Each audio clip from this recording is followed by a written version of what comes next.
Simplemente decir que estoy realmente muy contento de estar aquí con vosotros, de poder participar en la inauguración de esta jornada y que, bueno, pues que realmente me parece esto una jornada muy enriquecedora el hecho de que se puedan compartir experiencias y visiones distintas sobre una misma patología y sobre los mismos pacientes desde diferentes especialidades y diferentes puntos de vista, ¿no? Y yo lo único que puedo decir es que desde la Sociedad de Medicina Interna de Madrid y Castilla-La Mancha pues seguimos apoyando este tipo de reuniones y las seguiremos apoyando, que yo creo que es al fin y al cabo mi misión aquí, aunque Manuel es el alma de la reunión por parte de Medicina Interna, que, bueno, pues que la sociedad está detrás y que cuenta con todo nuestro apoyo. Y realmente tampoco tengo nada más que decir, que dejo a los importantes, que son los que realmente deben hablar. María. Muchas gracias, Julián. La verdad es que yo creo que importantes aquí somos el conjunto de las tres especialidades. Sabéis que es un proyecto de unos 2 años de duración, que cuando arrancamos pues, con la idea de David Martí, que fue realmente el que organizó esto, vimos que era algo que nos interesaba, que gustaba, que era bueno para todos y nuestra intención fue mantenerlo en el tiempo.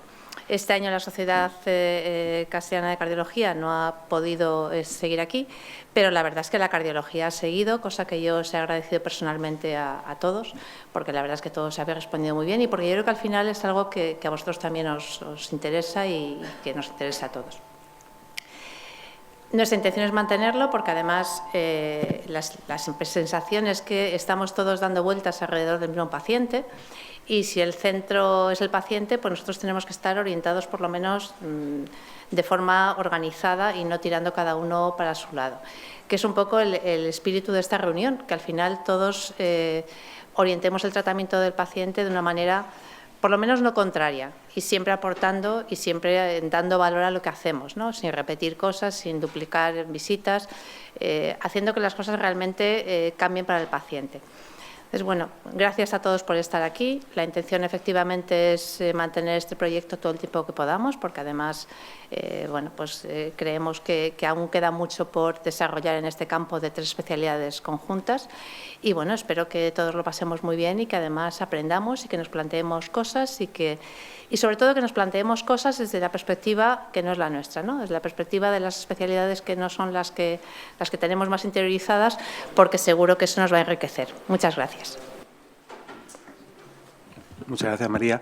Bueno, buenas tardes a todos y nada, mi nombre es Manuel Méndez, soy internista en el Hospital Clínico San Carlos y bueno, pues en primer lugar agradeceros ya, cuando uno organiza estas cosas al final se queda satisfecho cuando ya empieza a ver que el aula está llena, que en el streaming probablemente ya hay gente pues que va a asistir a esta reunión, que es la tercera.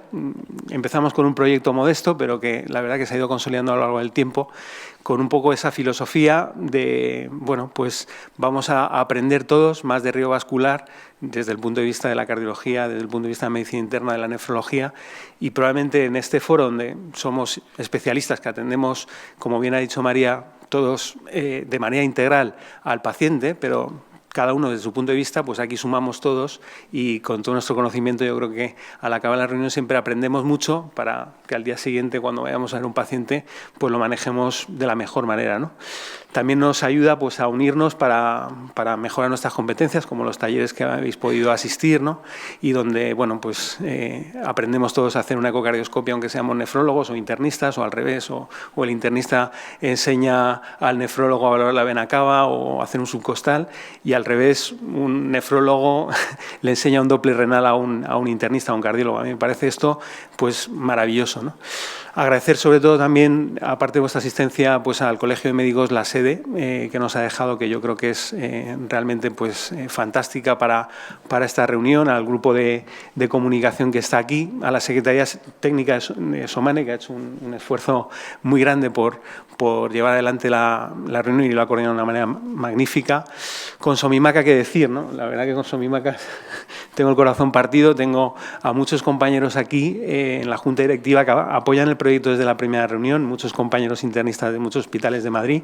Gracias, Julián, por apoyarlo y gracias a todos vosotros por asistir. Y si os parece bien, pues por último agradecer a la industria farmacéutica que apoya esta reunión desde el principio y de manera constante. Y si os parece bien, pues podemos dar paso a la primera mesa y empezar la reunión. Estupendo. Pues arrancamos la primera mesa de insuficiencia cardíaca. Las ponencias van a ser de unos 20 minutos y haremos al final la discusión conjunta, que yo creo que es lo más interesante para luego pues, plantear dudas comunes y demás. ¿De acuerdo?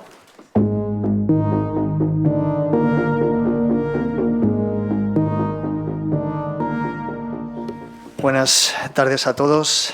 Bueno, para mí es un honor estar aquí en una mesa con gente de este prestigio y este calado.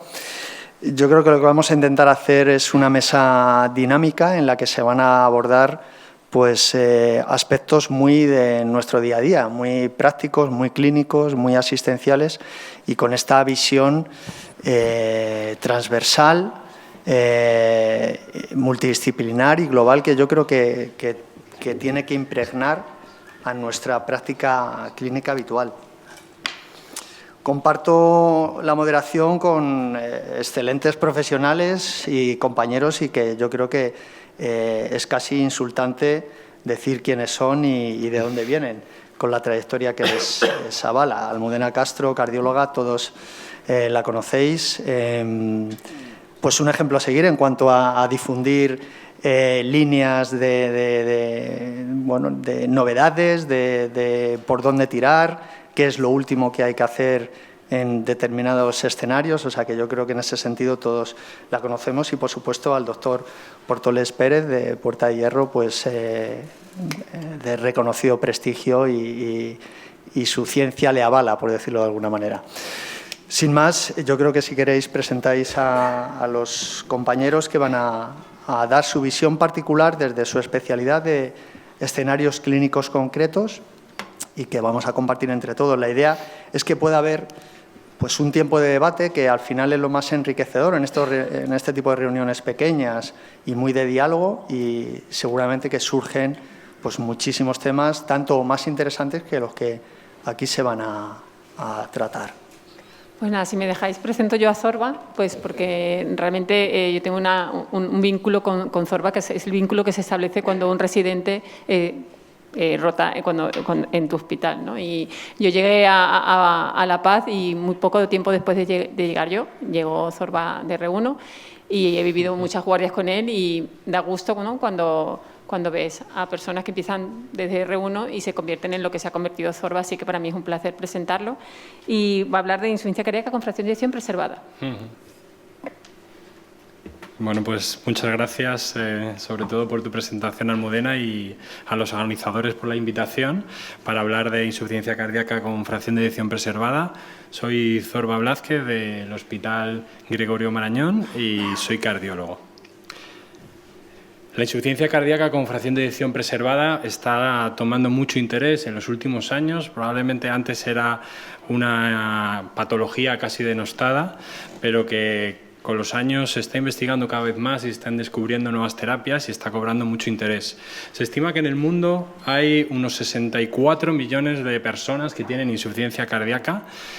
La prevalencia va aumentando con la edad. En pacientes mayores de 70 años la prevalencia es superior al 10% y hasta la mitad de estos pacientes tienen fracción de eyección preservada, es decir, insuficiencia cardíaca con fracción de eyección preservada.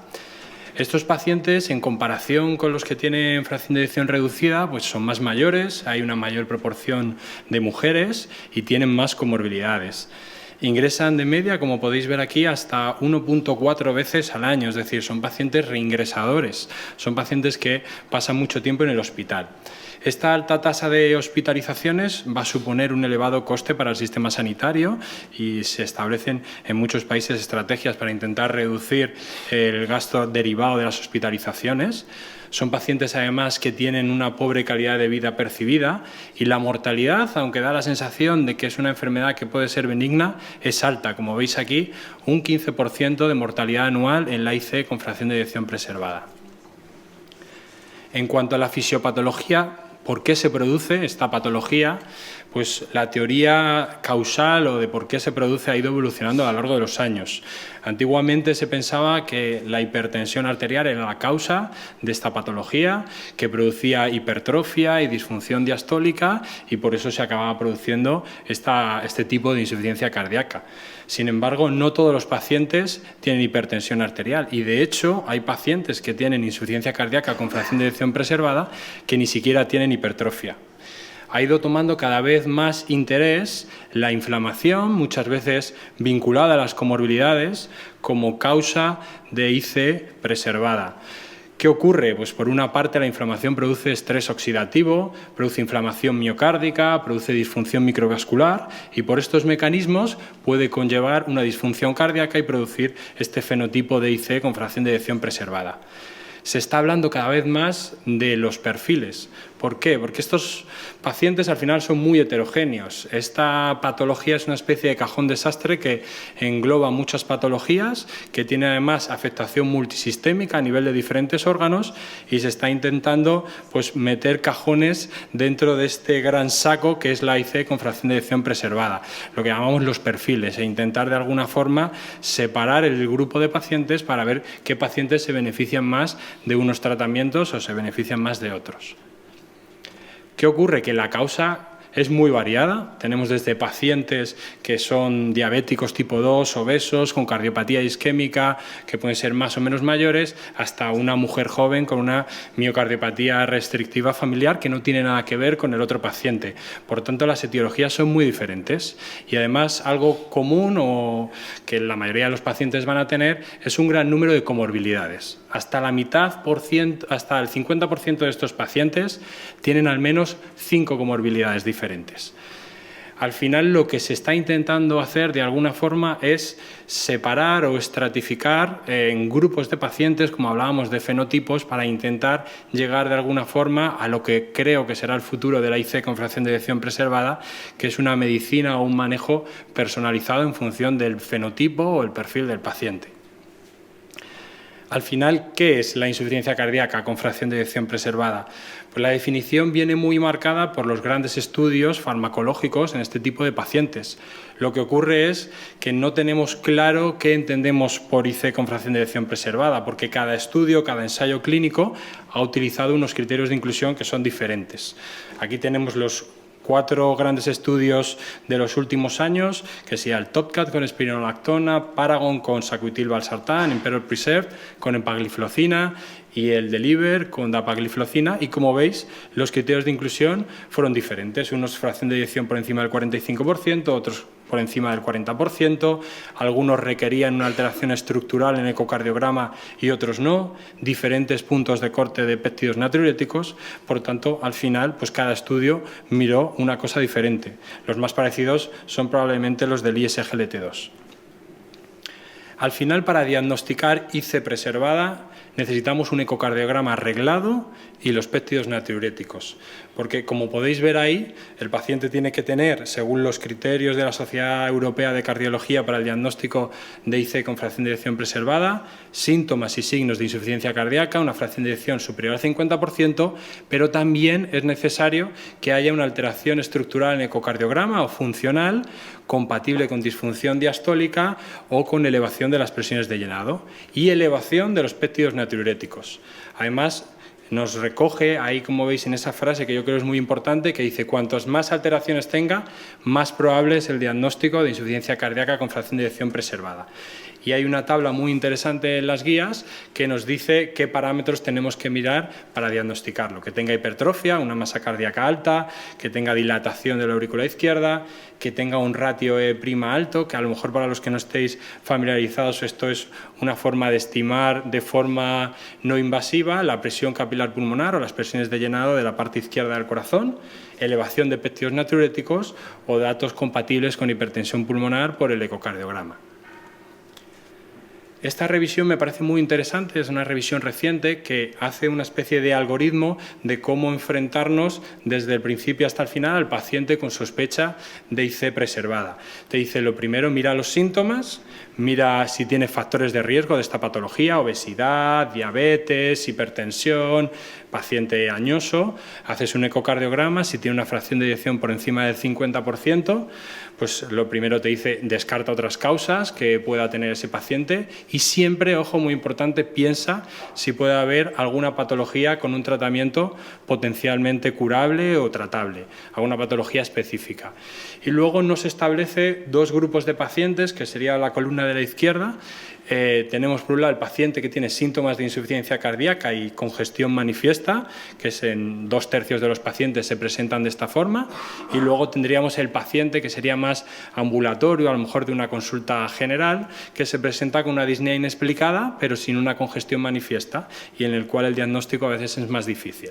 Te dice que hagas una exploración completa, analítica completa, electrocardiograma, radiografía y un ecocardiograma completo, no solo la fracción de eyección, sino mira la disfunción diastólica, tamaño de las aurículas, hipertrofia, ventrículo derecho.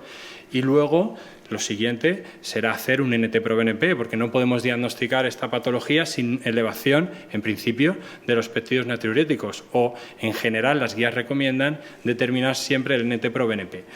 El problema es que el NT-proBNP tiene falsos negativos, es decir, hay pacientes que tienen péptidos natriuréticos bajos y pueden tener insuficiencia cardíaca con fracción de eyección preservada, sobre todo en la obesidad, ahora lo veremos un poco más adelante, y luego lo que nos enfrentamos más en el ámbito de la hospitalización o de pacientes más complejos son los falsos positivos. Hay una variedad grande de cosas y de etiologías que pueden producir elevación de péptidos natriuréticos y el paciente no tiene por qué tener insuficiencia cardíaca. Un síndrome coronariano agudo, una miocarditis, una cirugía cardíaca, el paciente crítico puede tener BNP elevado y, sobre todo, creo lo más importante, la enfermedad renal crónica. Los pacientes con enfermedad renal crónica avanzada van a tener péptidos altos y eso va a complicar mucho el diagnóstico. Y nos dice que si el paciente está en un riesgo intermedio, podemos utilizar scores para estar seguros de que realmente el paciente tiene IC con fracción de eyección preservada. Este es el score que proponen aquí, que yo creo que es uno de los más utilizados y si es muy bajo podemos descartar con el score el diagnóstico, si es muy alto lo podemos confirmar y sí que nos recomiendan que en situaciones intermedias o más dudosas recurramos a pruebas invasivas como un cateterismo de reposo o de esfuerzo o una ecografía de esfuerzo. Al final, ¿qué ocurre? Que hay pacientes que nosotros les podemos hacer un cateterismo o un estudio hemodinámico de reposo o de esfuerzo y utilizar el gold estándar para el diagnóstico de esta patología, que es la medición de la presión capilar pulmonar en reposo por encima de 15 o con esfuerzo por encima de 25 y decir, este paciente tiene IC con fracción de eyección preservada. Pero en el grupo de pacientes que hablábamos antes con una disnea inexplicada, que no tiene una congestión manifiesta, ante hasta un 20-30% de estos pacientes que los diagnosticamos de IC con fracción de eyección preservada no tienen péptidos natriuréticos altos. Es lo que se ha llamado síndrome de deficiencia de BNP. Las causas pues, no están claras. En principio, la más estudiada es la obesidad, pero se cree que puede haber factores genéticos. El remodelado concéntrico y la hipertrofia parece que se asocia a menor elevación de los péptidos natriuréticos. La resistencia a la insulina, factores hormonales también pueden estar implicados. Y bueno, es importante tenerlo en cuenta porque, ojo, sobre todo si tenemos un paciente obeso y sospechamos IC con fracción de eyección preservada, ahí el BNP no nos va a valer para excluir el diagnóstico de IC preservada. Y estos pacientes, si tienen IC con fracción de eyección preservada, aunque tengan péptidos natriuréticos bajos, tienen hasta 3 veces más eventos que los pacientes que no tienen insuficiencia cardíaca. Y como decía antes, es muy importante en esta patología descartar causas que tengan una patología o un tratamiento o un manejo que pueda ser específico y que sea farmacológico, quirúrgico y que no se nos pueden escapar nunca. Aquí esta tabla recoge las principales que yo creo que ante uno de estos pacientes nunca se nos pueden escapar. La miocardiopatía hipertrófica. Esto suele ser más fácil porque suelen ser pacientes jóvenes que no tienen hipertensión o una hipertensión que no justifica la hipertrofia y bueno, pues puede ser fácil, pero es verdad que a veces hay pacientes más complejos. Estos pacientes van a tener un tratamiento médico específico, tienen tratamiento quirúrgico específico, pueden tener un riesgo alto de muerte súbita y tener indicación de un desfibrilador, entonces es algo que no se nos puede escapar. Tenemos la amiloidosis, por supuesto, y sobre todo la que puede ser más confusa para el diagnóstico es la amiloidosis TTR. Sabemos que además es una enfermedad de gente mayor, sobre todo hombres, como la mayoría de los pacientes con insuficiencia cardíaca con fracción de eyección preservada, y por eso en pacientes mayores, sobre todo varones con hipertrofia y sobre todo si tienen un red flag de amiloidosis TTR, tenemos que hacer un diagnóstico no invasivo de esta patología, es decir, cadenas ligeras en sangre y en orina y una gammagrafía con pirofosfatos.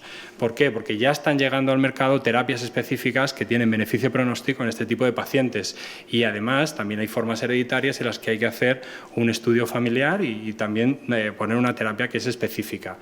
Insuficiencia cardíaca de alto gasto, podemos verla en pacientes renales, sobre todo que tienen fístulas arteriovenosas y a veces es difícil el diagnóstico entre el AIC con fracción de eyección preservada o la hipertensión pulmonar precapilar, la del grupo 1, que tiene terapias específicas y nunca se nos puede escapar el grupo 4, la hipertensión pulmonar tromboembólica crónica, que es el único grupo de hipertensión pulmonar que tiene cura, que se puede curar con una cirugía. Por supuesto, la pericarditis constrictiva hay que sospecharla porque en un ecocardiograma normal puede pasar desapercibida y es importante sospecharla y buscarla. La cardiopatía isquémica, sin duda, si hay sospecha hay que buscarla también, o una sarcoidosis, por ejemplo. En cuanto al tratamiento, la gran revolución del tratamiento de la insuficiencia cardíaca con fracción de eyección preservada han sido los SGLT2. Al final, estos han sido los primeros fármacos que han demostrado en ensayos clínicos de forma firme que reducen los eventos en este tipo de pacientes. Estos son los grandes estudios, el Imperor Preserve y el Deliver, Imperor Preserve con empagliflozina, el Deliver con dapagliflozina. Son estudios que tienen más similitudes que diferencias, pero al final ambos positivos y demuestran que los ISGLT2 mejoran el pronóstico en este tipo de pacientes. Son dos estudios con en torno a 6.000 pacientes con insuficiencia cardíaca con fracción de eyección por encima del 40%, sintomática, tenían que tener alteración estructural en el ecocardiograma y elevación del BNP por encima de 300. Y como veis en las gráficas, la de la izquierda del Emperor y la de la derecha del Deliver, redujeron el endpoint primario de muerte cardiovascular o hospitalización por insuficiencia cardíaca en torno a un 20%, con reducción importante de las hospitalizaciones por insuficiencia cardíaca y sin diferencias en mortalidad cardiovascular. En el estudio de la EMPA se incluyeron pacientes con filtrados por encima de 20 y en el Deliver eran pacientes que tenían filtrados por encima de 25. Además, me parece importante también señalar que son seguros en la insuficiencia cardíaca aguda. Tienen además un efecto diurético que puede ser beneficioso en este tipo de pacientes. Estos son los resultados del estudio EMPULSE con empagliflozina, que incluyó más de 500 pacientes, tanto con FEBI reducida como con FEBI preservada, que estaban ya estabilizados durante el ingreso, no tenían que estar hipotensos ni con inotrópicos, con filtrados por encima de 20, y se aleatorizaron a EMPA 10 miligramos versus placebo con 90 días de tratamiento. En un endpoint combinado de beneficio clínico, pues la empagliflozina demostró mejoría, no hubo diferencias muy importantes en eventos adversos y una cosa que me parece muy útil y muy relevante es que tienen efecto diurético. Como podéis ver abajo, la empagliflozina se asoció a una mayor pérdida de peso, también por la unidad de furosemida administrada, a una mayor hemoconcentración y a un mayor descenso del score clínico de congestión. No solo tenemos los ISGLT2 en esta patología, hay otros fármacos que también pueden ser beneficiosos, aunque los resultados de los ensayos clínicos pues, no hayan sido los esperados. Es el caso de la espironolactona, del estudio TOPCAT, que han pasado ya pues, 9 años desde que se publicó y que incluyó a pacientes con insuficiencia cardíaca con fracción de eyección por encima del 45%, que habían tenido hospitalizaciones por IC o tenían péptidos natriuréticos altos y que el endpoint primario de mortalidad cardiovascular, muerte súbita, hospitalización por insuficiencia cardíaca, pues no fue significativo. Sí que hubo, ojo, una reducción de las hospitalizaciones por insuficiencia cardíaca. Es un estudio un poquito más pequeño, en torno a 3.500 pacientes, también con IC crónica, pero creo que es importante todos los estudios o análisis que se han presentado posteriormente, porque este estudio pues, tiene mucha miga realmente. La mitad de los pacientes de este estudio habían sido incluidos en Rusia y Georgia y la otra mitad se habían incluido entre Norteamérica y América Latina. Y llama mucho la atención, como veis en la gráfica de la izquierda, que los pacientes de América tenían 4 veces más eventos del endpoint primario que los pacientes de Rusia y Georgia, el cuádruple. Esto es por lo menos llamativo. Los pacientes de América tenían, cuando se introducía la espironolactona, más aumentos de creatinina, más hiperpotasemia. En los otros no cambiaba la creatinina y no cambiaba el potasio, llamativo también. Entonces, hicieron más estudios, también cogieron muestras de Rusia, de Estados Unidos, en torno a 200 pacientes de cada población y analizaron marcadores en sangre y miraron la canrenona, que es el metabolito activo de la espironolactona en sangre, y descubrieron que los pacientes que decían que estaban tomando la espironolactona, en América se la estaban tomando, pero en Rusia el 30% de los pacientes que analizaron realmente no se estaban tomando la espironolactona. El metabolito de la canrenona en sangre era indetectable, era 0. Entonces, otra posible explicación de por qué no estaba funcionando en estos pacientes. Y como veis en la gráfica de la izquierda, lo que se llama el TopCat Américas, si coges la mitad de los pacientes solo de la parte de América, el endpoint primario de, como decía, hospitalización por insuficiencia cardíaca, muerte súbita o muerte cardiovascular, pues sí que era significativo en la población de América. Y igual la mortalidad cardiovascular sí que se redujo en la población de América, que eran pacientes que a lo mejor tenían realmente insuficiencia cardíaca y que realmente se estaban tomando el fármaco. También se ha publicado este subestudio que me parece muy interesante del TopCat, en lo que intenta hacer un fenogrupo o separar los pacientes de alguna forma en perfiles. ¿Qué perfiles de pacientes encontraron?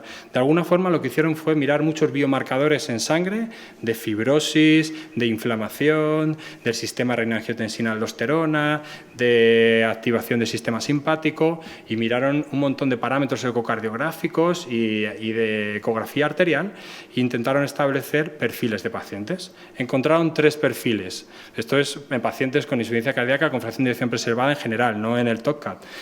Vieron un primer perfil que tenía una geometría del ventrículo izquierdo que era normal, que no tenían endurecimiento arterial o bajo endurecimiento arterial, que tenían péptidos natriuréticos bajos, que podían tener otras patologías como era el EPOC, que tenían pocos eventos en el seguimiento y eran sobre todo los pacientes de Rusia y de Georgia en este caso. Y eran pacientes los que tenían el mejor pronóstico.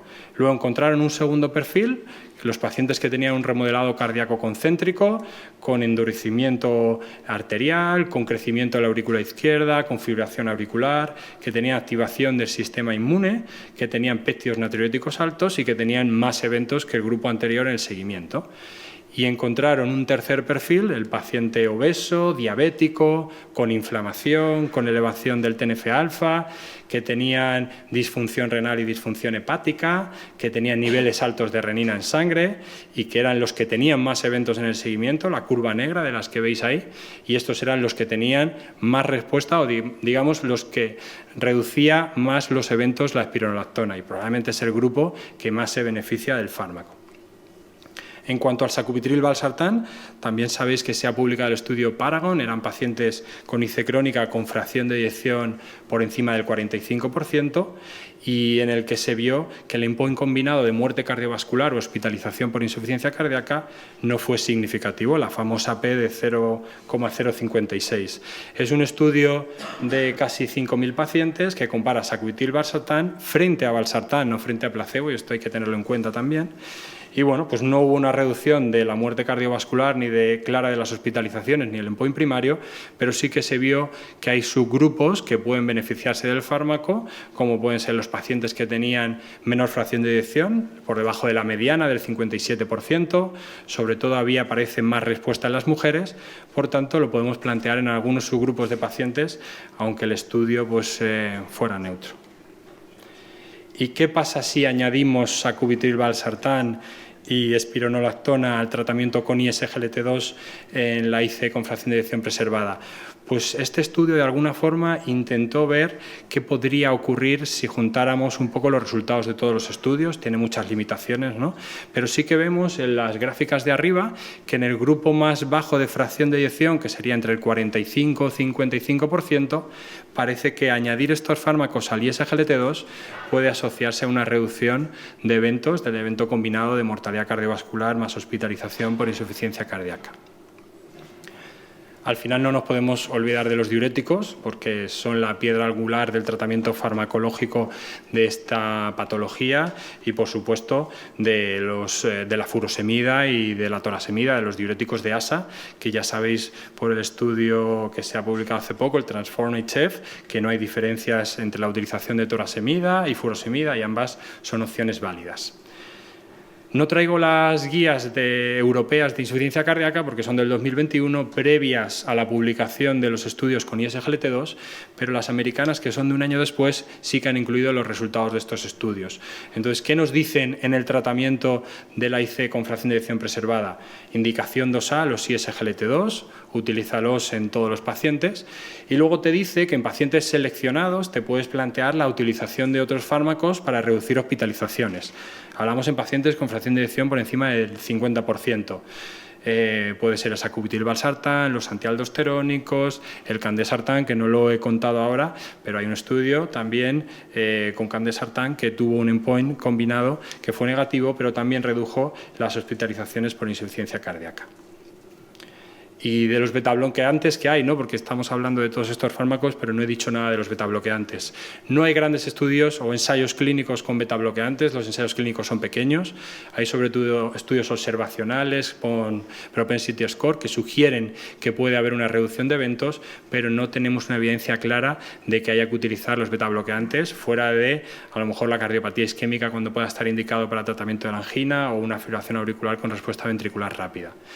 Además, este estudio español me parece muy interesante, que nos tiene que hacer pensar que los betabloqueantes incluso pueden ser perjudiciales. Aquí lo que hicieron fue hacer una prueba de esfuerzo a pacientes con fracción de eyección preservada e insuficiencia cardíaca que estaban tomando betabloqueantes y buscaban incompetencia cronotrópica. Si se demostraba que tenían incompetencia cronotrópica, lo que hacían era aleatorizarle en un estudio cruzado a retirar el betabloqueante y repetir la prueba de esfuerzo. Y vieron qué pasaba con el consumo de oxígeno al retirar el betabloqueante. La retirada del betabloqueante aumentaba un 12% el consumo de oxígeno predicho. Por tanto, a lo mejor incluso pueden ser perjudiciales. Es importante tener en cuenta que son fármacos que si el paciente no los necesita, probablemente tengamos que retirarlos. No me puedo olvidar del ejercicio físico. Sabemos que es un pilar más del tratamiento de la insuficiencia cardíaca con fracción de eyección preservada y sabía que iba a estar hoy aquí Almudena Castro y digo, si no hablo del ejercicio me va a caer la bronca, así que no me podía olvidar de hablar del ejercicio. El ejercicio tiene efectos pleiotrópicos en la insuficiencia cardíaca, sobre la capacidad de ejercicio, sobre el músculo. Tiene también mejoría de la calidad de vida y efectos a nivel cardíaco. Por tanto, es una enfermedad multisistémica. No nos podemos olvidar de un tratamiento pleiotrópico como es el ejercicio y hay que recomendárselo a todos los pacientes. Y, por supuesto, en la base de todo esto es la educación. El rol de la enfermera de insuficiencia cardíaca es fundamental. Tiene que haber alguien que le recuerde al paciente que tiene que hacer ejercicio físico, que le recuerde al paciente que se tiene que pesar, que se tiene que tomar la medicación, que le recuerde al paciente que tiene que consultar cuando tenga problemas, que adelgace, que no fume, que no beba alcohol, y todo esto es fundamental hacerlo y la enfermera siempre nos ayuda y muchas veces los médicos no lo hacemos por dejadez o por falta de tiempo, deberíamos hacerlo más, pero si tenemos una enfermera nunca se nos va a pasar y por eso es importante contar siempre con la enfermera especializada en insuficiencia cardíaca. Y para acabar, pues quería decir que esta patología, la insuficiencia cardíaca con fracción de eyección preservada, es muy frecuente y tiene una alta tasa de hospitalizaciones. Tiene una fisiopatología, como he dicho antes, que es heterogénea, engloba muchas enfermedades diferentes en un mismo diagnóstico y que es multisistémica, que su diagnóstico requiere siempre un ecocardiograma arreglado y una determinación de péptidos natriuréticos y que a veces puede ser compleja, sobre todo en el escenario de la disnea inexplicada sin una congestión evidente, que es muy importante, esto es una de las cosas más importantes de toda la charla, hay que descartar patologías que puedan tener un tratamiento específico, que no se nos puedan olvidar nunca. Los ISGLT2 son una revolución en el tratamiento de esta enfermedad. Son los primeros fármacos que han demostrado una reducción clara de eventos cardiovasculares en esta patología, que la espironolactona, el sacubitril/valsartán y a lo mejor también el candesartán han demostrado que pueden reducir eventos cardiovasculares en algún subgrupo de pacientes y puede que los rangos inferiores de fracción de eyección puedan ser útiles. Y, por supuesto, la educación en el autocuidado, el ejercicio físico, el control de las comorbilidades continúa siendo la base del tratamiento de esta enfermedad, aunque se desarrollen y sigan saliendo nuevos fármacos. La siguiente charla corre a cargo de María Márquez, una de las organizadoras de esta reunión, de esta ciencia kilómetro cero que nos dotamos las sociedades regionales. Es jefa de sección de nefrología en el Hospital Puerta de Hierro Majadahonda, es la actual presidenta de la sociedad madrileña y en ambos campos ha demostrado que es una rara mezcla de eficacia, conocimiento y capacidad de trabajo para resolver problemas. Y es un placer escucharte, María, cuando quieras.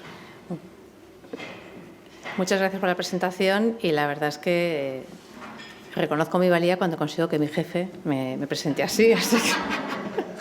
No, muchas gracias y la verdad es que bueno, yo creo que acrecenta mi capacidad. Bueno, pues yo he venido aquí a hablar un poco de cómo manejamos la insuficiencia cardíaca en el paciente con enfermedad renal.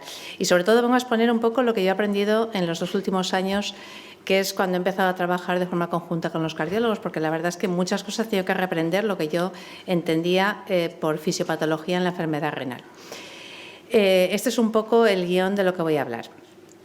Vamos a hablar primero del despistaje de la insuficiencia cardíaca en el paciente con enfermedad renal. En la enfermedad renal crónica, o mejor dicho, en la insuficiencia cardíaca, la prevalencia de enfermedad renal crónica es apabullante. De hecho, es creciente a medida que va agravándose la severidad de la insuficiencia cardíaca.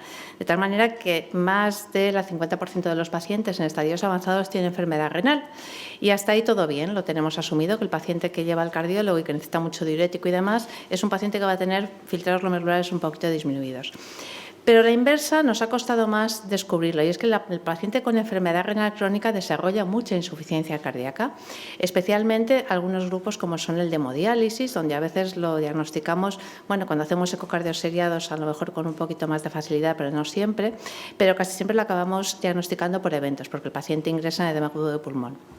Y es verdad que a medida que avanza el seguimiento del paciente, cada vez más pacientes desarrollan insuficiencia cardíaca. Es probable o es posible que con los nuevos abordajes terapéuticos esto cambie, pero a fecha de hoy esto es así. El problema de diagnosticar la insuficiencia cardíaca en el paciente renal es complicado. Primero porque estamos acostumbrados a evaluar estados de congestión en pacientes que dependen de la diálisis, que no tienen apenas diuresis y que atribuimos habitualmente a un problema de eliminación de líquido. Pero a veces estos pacientes tienen otro tipo de problemas. El diagnóstico de insuficiencia cardíaca con fracción de eyección preservada, como acabamos de ver, requiere una evaluación multiparamétrica y a veces esto es complicado cuando uno no tiene interiorizado el ir buscándolo de forma, digamos, un poco más proactiva. El ecocardio tiene muchos parámetros, pero muchas veces la respuesta que nos dan los informes de ecocardio es disfunción diastólica y aquí nos quedamos y a veces no encontramos nada más, ¿no? Y luego los biomarcadores, que es quizás el otro marcador que utilizamos con un poquito más de frecuencia, la verdad es que son complicados y, como digo a continuación, a veces no están estandarizados los valores patológicos en la enfermedad renal, porque es verdad que NT-proBNP, que es el que más utilizamos, pero a veces también CA125, puede estar muy aumentado en la insuficiencia renal y, por ejemplo, en pacientes con diálisis peritoneal, CA125 no nos vale como marcador de congestión. Esto quiere decir que el diagnóstico de insuficiencia cardíaca en estos pacientes requiere una actitud muy proactiva, porque aquí os vengo a enseñar qué es lo que nos encontramos en una pequeña muestra de pacientes con enfermedad renal e insuficiencia cardíaca, y un alto porcentaje son preservadas y un alto porcentaje los diagnosticamos como tipo 4, es decir, son pacientes que cuando vamos a ver cuándo aparece la enfermedad renal y cuándo aparece la insuficiencia cardíaca, la enfermedad renal precedía a veces mucho al primer evento de insuficiencia cardíaca. Luego la pregunta es, estos pacientes probablemente tuvieran ya insuficiencia cardíaca y la hemos diagnosticado muy tarde, cuando ha tenido el primer evento. El siguiente problema que tenemos es que hay que reaprender a interpretar las modificaciones de la función renal en el paciente con síndrome cardiorrenal. Y realmente tenemos 2 entidades que son un poco nuevas o que han sido un poco nuevas para nosotros. Una es la nefropatía congestiva y la otra son las alteraciones del filtrado que aparecen en el contexto del tratamiento con diuréticos del paciente con insuficiencia cardíaca. Nefropatía congestiva, esto es una entidad que es tan vieja como el síndrome de hiperfiltración, pero se nos quedó olvidada en algún momento de nuestro desarrollo de la fisiopatología renal. Se caracteriza o tiene estos criterios de definición. Debe aparecer la tríada de deterioro de función renal, evidencia de congestión venosa y disminución de la perfusión renal. Y potencialmente debe ser reversible, y esto es quizás lo que más confirma el diagnóstico. Sin embargo, cuando no es totalmente reversible, no lo descarta, sino que probablemente haya más factores involucrados como la enfermedad renal persistente. Como veis, es una definición un poquito, bueno, pues que si lo quieres ver lo ves, pero si no, siempre te puedes quedar ahí un poco a medias. Pero realmente la vamos a encontrar con mucha frecuencia. ¿Dónde? En la insuficiencia cardíaca, donde realmente es el paradigma de nefropatía congestiva, porque se combinan siempre congestión, fallo retrógrado, y hipoperfusión, fallo anterógrado en la mayoría de los casos. Pero también aparece en cuadros donde el órgano diana no es el corazón, es la hipertensión pulmonar, que a veces simplemente es ya suficiente para generar congestión que afecta de forma retrógrada el riñón y provoca alteraciones funcionales. Por otro lado, la propia enfermedad renal tiene una asociación directa con la generación de hipertensión pulmonar. La enfermedad renal se asocia a un remodelado de la vasculatura pulmonar que puede provocar hipertensión pulmonar. Nuevamente, congestión antes de que haya incluso insuficiencia cardíaca o lesión estructural cardíaca. Por supuesto, en las cardiopatías congénitas, en la cirugía cardíaca y en las valvulopatías, y por supuesto también en el aumento de presión intraabdominal, que es otra situación donde a veces nos cuesta identificar esta entidad. ¿Cuál es el curso de la nefropatía congestiva? ¿Cómo funciona esto desde un punto de vista fisiopatológico? Bueno, el territorio venoso renal es un territorio de baja resistencia y el aumento de presión en la cava se transmite de forma directa retrógradamente hasta la arteriola eferente. En estadios iniciales hasta puede haber un aumento de la presión de filtración, es decir, una situación de hiperfiltración, común a otras situaciones en las que estamos acostumbrados, como es la hipertensión arterial o como es la hiperglucemia. Pero a medida que esto se prolonga en el tiempo, aparece salida del líquido, trasudado del líquido hacia el intersticio y, como sabemos, el riñón es un órgano encapsulado, con lo cual aparece ese fenómeno que hemos dado en llamar taponamiento renal, que por compresión va a empezar a complicar también la presión de la arteriola aferente, ¿no? La llegada de sangre, el flujo arterial. A medida que esto se prolonga, vamos a tener una situación clásica de hipoperfusión, donde va a disminuir la llegada de agua y sal a la nefrona distal, se va a provocar la típica activación del sistema renina-angiotensina-aldosterona y va a aparecer mayor congestión sistémica como resultado del estímulo para ahorrar más agua y más sal. Cosa que tenemos que aprender, estas situaciones cursan con un sodio, con una excreción de sodio bajo en la orina, y eso no significa que haya deplección, todo lo contrario. Estos pacientes lo que están es congestionados, no necesitan más líquido, necesitan tratamiento depletivo. Y eso es lo primero que uno como nefrólogo tiene que reaprender cuando está delante de un paciente congestivo. Y este es el otro punto complicado, ¿no? El tratamiento de cómo valoramos las subidas de creatinina que aparecen siempre cuando un paciente que ingresa con insuficiencia cardíaca empezamos tratamiento depletivo y además tratamiento depletivo agresivo. Hay un claro patrón distinto entre los pacientes que, digamos, que sufren cambios hemodinámicos y que simplemente la subida de creatinina lo que representa es una modificación de esa situación de hiperfiltración en la que estaban, lo hemos visto en la diapositiva anterior, y los pacientes que realmente nacen lesión renal. Y estos pacientes lo que tienen es disminución de filtrado, aumento de creatinina sérica y aparición de marcadores de lesión tubular, como es Senegal, como es Kim1, en la orina. Pero realmente cuando estamos delante de un paciente en la guardia, en la sala, ¿cómo diferenciamos el fracaso renal agudo real, que es el que tiene marcadores de lesión tubular, de esa corrección o de esa situación de modificación hemodinámica donde lo que hacemos es corregir la hiperfiltración y la congestión previa? Bueno, pues es complicado. La verdad es que hay una serie de algoritmos que además, como veis, el worsening of kidney function se ha intentado como, digamos, definir de forma específica separándolo del AKI para que los criterios diagnósticos sean un poquito más específicos, introduciendo además la estimación de función renal con la cistatina C. Este es quizás el algoritmo un poquito más útil y es cuando las cosas van bien y el paciente está congestionado y tiene respuesta diurética y te está deteriorando función renal, pues probablemente esto sea hemodinámico y estate tranquilo. Pero si el paciente no tiene respuesta diurética, no tienes tan claro que esté congestionado y está deteriorando función renal, piensa que a lo mejor hay otra causa y tienes que hacer una exploración un poquito más, digamos, para descartar uropatía obstructiva, baja perfusión, ese tipo de cosas. Os recomiendo este artículo, que además está publicado por Marta Cobo y todo el grupo de Valencia de nefrocardiología y que además, bueno, yo creo que puede ser muy útil para aprender a manejar esto. Y es que el tratamiento de nefropatía congestiva es la descongestión. Aunque la creatinina esté subiendo, hay que seguir dando diuréticos, ¿vale? Esto es una cosa que los nefrólogos tenemos que insistir. No podemos quitar el tratamiento descongestivo porque la creatinina está subiendo, porque el paciente no solo no va a ir mejor, va a ir peor, ¿vale? Y es verdad que hay distintos fenotipos de congestión y realmente el tratamiento o el abordaje puede variar, pero al final, ¿qué es lo que tenemos a un lado y a otro? Y SGLT2, antagonistas de receptor mineralocorticoide, que bueno, se pueden considerar como diuréticos así, pero sobre todo son diuréticos, ¿vale? Ayudados de algunas técnicas para mejorar la respuesta natriurética, como puede ser el salino hipertónico. Vale. Siguiente episodio. ¿Cómo abordamos las comorbilidades de la enfermedad renal en el paciente con insuficiencia cardíaca? Bueno, pues la verdad es que las abordamos con bastante ausencia de evidencia. Lo que nosotros tenemos muy claro en la enfermedad renal crónica, cuando hay enfermedad renal crónica más insuficiencia cardíaca, no está tan claro. Anemia. La anemia es tremendamente frecuente en la insuficiencia cardíaca y tiene mecanismos fisiopatogénicos muy parecidos a la anemia propia de la enfermedad renal. Está claro que en el hierro los cardiólogos nos han adelantado por la derecha y han descubierto que el tratamiento con hierro intravenoso, independientemente de la presencia o no de anemia, mejora los outcomes duros en el paciente con insuficiencia cardíaca, porque además existe también una mala utilización del hierro, también común en estos pacientes.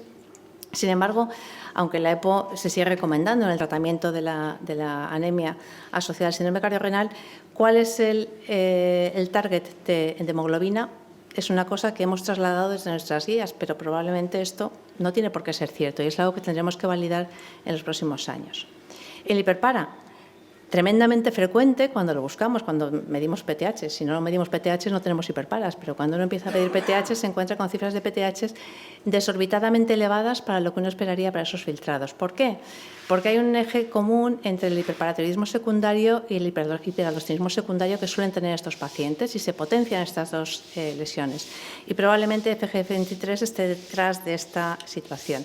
Pero es que además los diuréticos parece que están asociados a unos niveles, a una disminución de la eliminación urinaria de fósforo y esto todavía potencia más la secreción de PTH. Nuevamente, ¿cómo se trata este hiperpara? Pues hemos extrapolado desde la enfermedad renal crónica, pero probablemente es algo en lo que también tenemos que evolucionar. ¿Y tratamiento renal sustitutivo? Pues aún menos evidencia. ¿Qué es lo que tenemos que hacer con el paciente? Pues realmente funcionamos según el criterio de qué estimamos que va a ser mejor. La indicación, pues evidentemente muchos pacientes empezarán porque tengan resistencia a diuréticos y necesiten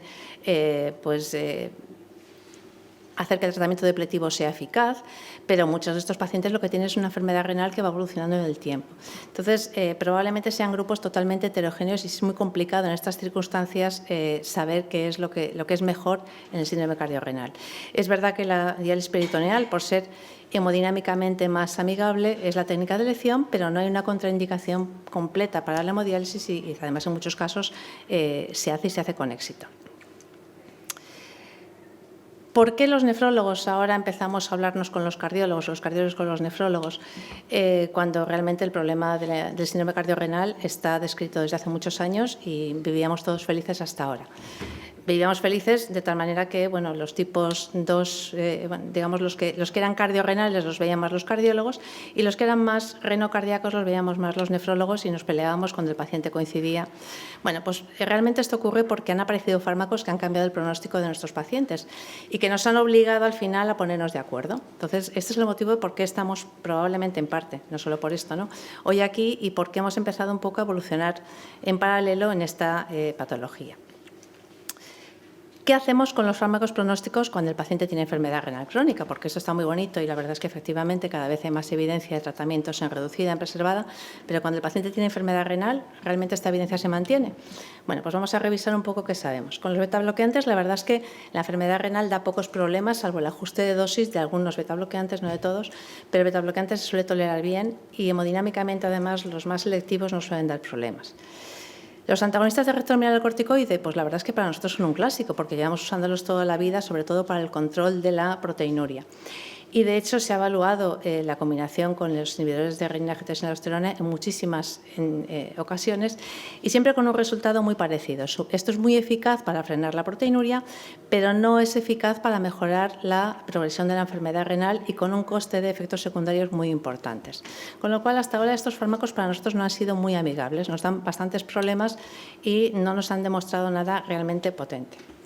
La verdad es que esto ha cambiado, y ha cambiado con finerenona. Finerenona es el primer antagonista de receptor mineralocorticoide que ha demostrado que en enfermedad renal crónica diabética, asociado a inhibición del sistema renina-angiotensina-aldosterona, mejora los endpoints duros de progresión de enfermedad renal, muerte cardiovascular y hospitalización por insuficiencia cardíaca. Con lo cual, este fármaco claramente tendría indicación en la insuficiencia cardíaca del paciente que además tiene enfermedad renal.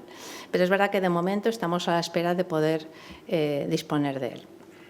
¿Por qué? Pues porque es un fármaco que es un poco distinto a los que ya conocíamos, tiene una estructura distinta, que le confiere una farmacodinámica, sobre todo, que nos evita tanta hiperpotasemia, no disminuye tanto la tensión arterial y tiene una vida media mucho más corta. Y probablemente esto hace que sea mucho mejor tolerado en nuestros pacientes. Vale, con lo cual, diríamos que los antagonistas de receptor mineralocorticoide con finerenona muy bien. El resto, bueno, pues la verdad es que hasta ahora, cuando no tenemos más remedio y un poco sufriendo. Y SGLT2, pues la verdad es que sobran las palabras, ¿no? Todos sabemos, con toda esta playa de ensayos clínicos que han sido todos contundentes, que tanto el paciente con insuficiencia cardíaca preservada, reducida, como el paciente con insuficiencia renal, se beneficia de estos fármacos, con lo cual, hoy por hoy, la respuesta es sí, por favor. Cualquier paciente con enfermedad renal y o insuficiencia cardíaca tiene que tener un SGLT2. No, creo que no nos cabe duda a nadie. ¿Y el sacubitrilo? ¿Qué pasa con el sacubitrilo en enfermedad renal? Pues la verdad es que, bueno, como siempre, los pacientes que han entrado en los ensayos clínicos con sacubitrilo y valsartán han tenido una función renal tocada, pero no mucho. Con lo cual, bueno, pues las evidencias han sido que efectivamente provoca este DIP, que ya estamos acostumbrados en el filtrado glomerular, muy parecido al de los IECAS, pero, quedaba un poco la duda de si beneficiaban o no. Paragon HF, que curiosamente no tuvo un resultado muy atractivo para los cardiólogos porque no demostró tampoco con contundencia, pues curiosamente el endpoint secundario de enfermedad renal fue muy bueno. Es decir, los pacientes con sacubitrilo valsartán tenían menos entrada en diálisis y una preservación del filtrado glomerular muy interesante. Y fijaros cómo es esto cuando se separan por diabéticos y no diabéticos contra valsartán, es decir, no es un placebo cualquiera, es valsartán. Bueno, pues claramente la modificación del filtrado glomerular y la incidencia acumulada del compuesto, que era entrada en diálisis o muerte de causa cardiovascular, beneficia al sacubitrilo valsartán. Con lo cual, es verdad que no tenemos la indicación en enfermedad renal, es verdad que no tenemos indicación clara en preservada, pero a lo mejor el paciente con enfermedad renal y preservada es algo que tenemos que empezar a testar, ¿no? Con lo cual, con los ARNIs, pues sí, por favor, pero efectivamente son pacientes que habrá que titular con cariño porque es verdad que es un fármaco que requiere un manejo un poquito, digamos, cuidadoso. Y este es un poco el cuarto punto, es el cambio del paradigma en el tratamiento del síndrome de cardiorrenal. No solo afecta a los fármacos, afecta a cómo estamos enfocando el tratamiento del paciente. Y es que lo de las unidades multidisciplinares ya no es algo que se queda un poco en el salón, es algo que es real. Y aquí os vengo a contar también un poco brevemente, pues algo de lo que me gusta fardar, que es la experiencia de 2 años de nuestra unidad con presencia de cardiólogos y nefrólogos conjuntos. Esto la verdad es que además tenemos la suerte de que además tenemos internista, entonces, bueno, pues digamos que es una situación, pues que a veces las cosas salen bien espontáneamente y hay que aprovecharlo y es lo que nos ha pasado. Entonces, esta es una unidad donde hacemos una evaluación conjunta del paciente. Es verdad que casi siempre el paciente ahora mismo proviene de la unidad de insuficiencia cardíaca, de la consulta o de la hospitalización o de la consulta de nefrología. Y en la primera visita lo que hacemos es replantearnos al paciente desde cero. Y a veces esto pues, es bueno. Cuando uno lleva a un paciente de forma crónica, pero de repente lo ve otro compañero, pues de repente ve cosas que uno no había apreciado. Solemos hacer una batería de pruebas complementarias para despistar pues una serie de enfermedad vasculorenal, hiperparatiroidismo, cosas que a veces no están tan claras, y sobre todo orientamos el tratamiento con el paciente, es decir, hacemos una línea común pensando en qué vamos a hacer con el paciente y en qué orden. Y sobre todo, si el paciente va mal, si vamos a optar por una técnica de diálisis o si es un paciente anciano que no vamos a dializar porque no reúne las condiciones. Estas han sido un poco las causas de inclusión. Como veis, pacientes con filtrados realmente bajos o no tan bajos, pero con resistencia a diuréticos o con proteinurias importantes que querían los cardiólogos que echáramos un vistazo. No estamos viendo avanzada y no estamos viendo tampoco trasplante cardíaco, trasplante renal, pues porque están seguidos en otras unidades. Y primaria, de momento, no nos está derivando, aunque será el siguiente paso. Entonces, bueno, pues cuando uno empieza a hacer algo, tiene un poco que demostrar que eso vale para algo, no simplemente por hacerlo, ¿no? Entonces, hemos ido un poco midiendo indicadores, los que nos parecían más interesantes. Y, bueno, pues la verdad es que también hemos definido que los pacientes tienen que salir del proceso, porque si no, aquello es imposible. Y, efectivamente, un porcentaje importante de pacientes ya han salido hacia nuestras consultas o han fallecido, porque son pacientes con una mortalidad pues, claramente elevada. Hemos empezado mucho tratamiento de comorbilidad que no estaba, o a veces lo hemos completado, y sobre todo hemos diagnosticado un porcentaje de estenosis arterial renal muy llamativos, que a veces se nos olvida que es una causa muy frecuente de insuficiencia cardíaca, y a veces cuando uno la busca la encuentra. Estos son un poco los pacientes que han empezado diálisis. Como veis, es una tasa baja para un año, sobre todo para el tipo de paciente que hemos manejado. Y esto es quizás lo que me gusta más enseñar, y es que después de un año de funcionamiento, lo que hemos conseguido es disminuir la tasa de ingreso a la mitad. Y esto es algo que bueno, pues uno puede dar para justificar la inversión en que 2 facultativos en vez de 1 ven a un solo paciente, ¿no? Esto que digamos que son los números para dar a la gerencia. Bueno, y ya para resumir esta charla, como cosas que me gustaría que quedasen bien claras, tenemos mucha insuficiencia cardíaca en nuestros pacientes, pero requiere una búsqueda proactiva. Entonces, tenemos que incluir en nuestros protocolos de seguimiento, bueno, pues estandarizar de alguna manera la medición de péptidos natriuréticos, el ecocardio y las pruebas funcionales, que a veces también se nos olvidan y a veces son más o menos accesibles, depende del sitio donde estemos, pero a veces son muy, bueno, relevan mucha insuficiencia cardíaca, ¿no? Tenemos que reaprender a interpretar las modificaciones de la función renal del paciente con insuficiencia cardíaca y, desde luego, no podemos ser nosotros los que metamos la pata, los nefrólogos. Entonces, esto hay que un poco difundirlo, ir y contarlo, ¿vale? Porque esto es una cosa que sigue pasando y no debería pasar. Tenemos que reevaluar, y ahí tenéis los más jóvenes un campo de desarrollo muy interesante, cómo se trata el hiperpara en estos pacientes, cómo se trata la anemia, porque a lo mejor estamos trasladando indicaciones que son absolutamente inadecuadas. Y luego tenemos que ir pensando que esto de las unidades cardiorrenales tiene que ser algo que exista pues cada vez en más hospitales. Y si no son con presencia, con estructura de hospital de día, porque a veces es complicado, pues simplemente con un cardiólogo y un nefrólogo que planteen de forma conjunta casos, pacientes, y que decidan de forma conjunta hacia dónde va el paciente. Muchas gracias.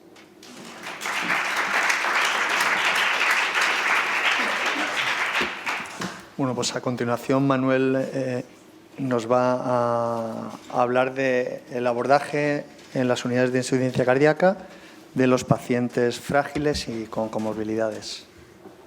Bueno, pues buenas tardes de nuevo. Y nada, efectivamente, aunque yo he organizado la reunión, la verdad es que cuando vi el título dije, a ver cómo salgo un poco de esta, ¿no? Sobre todo de manera breve, porque soy el último. Entonces, bueno, voy a lanzar una serie de nociones y conceptos que yo creo que nos van a venir bien luego para el debate que vamos a hacer entre todos, de, bueno, cómo atendemos a los pacientes con fragilidad y con comorbilidades desde el punto de vista de las unidades de cardíaca.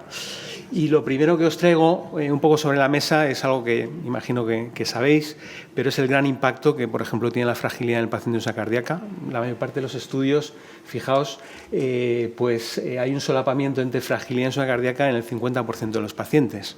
Y en algunas series, como veremos un poquito más adelante, todavía es mayor.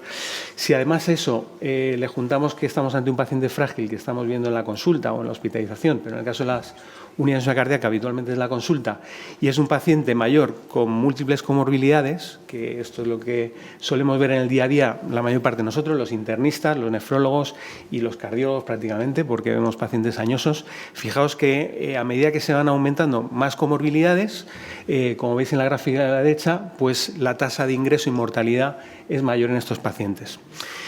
Este mensaje nos tiene que llevar a pensar que indudablemente estas patologías confluyen, y sobre todo la fragilidad y la insuficiencia cardíaca confluyen no porque sí, sino porque etiopatogénicamente muchas veces están ligadas no solo por el envejecimiento, sino por aspectos fisiopatológicos, como por ejemplo uno de estos, que puede haber múltiples, pero uno de ellos es la inflamación, ¿no? tanto la insuficiencia cardíaca como el paciente frágil sufren inflamación. Una cosa lleva a la otra. A veces el paciente frágil, por su edad avanzada, puede tener insuficiencia cardíaca, como bien ha explicado María, por disminución de la función, por ejemplo, glomerular, que te aumenta el riesgo de presentar insuficiencia cardíaca, pero la propia insuficiencia cardíaca, por un mecanismo de inflamación, puede producir fragilidad, ¿no? Bueno, los marcadores más estudiados, como veis, son el TNF-alfa, la interleuquina 6, la proteína C reactiva. Estos marcadores inflamatorios van a producir un aumento de la actividad inmunitaria, van a producir aumento de la apoptosis, pérdida fundamentalmente de células musculares, no solo de cardiomiocitos, sino también de músculo periférico, y esto va a producir lo que podemos conocer como sarcopenia, que también muchas veces se solapa con la fragilidad. Bueno, la fragilidad es fácil reconocerla, dicen los geriatras, pero es muy fácil, es muy difícil definirla, ¿no? Porque realmente no hay conceptos muy exactos de qué entendemos por fragilidad. Pero fijaos un poco cómo está la situación o el impacto que puede tener la fragilidad en nuestro día a día.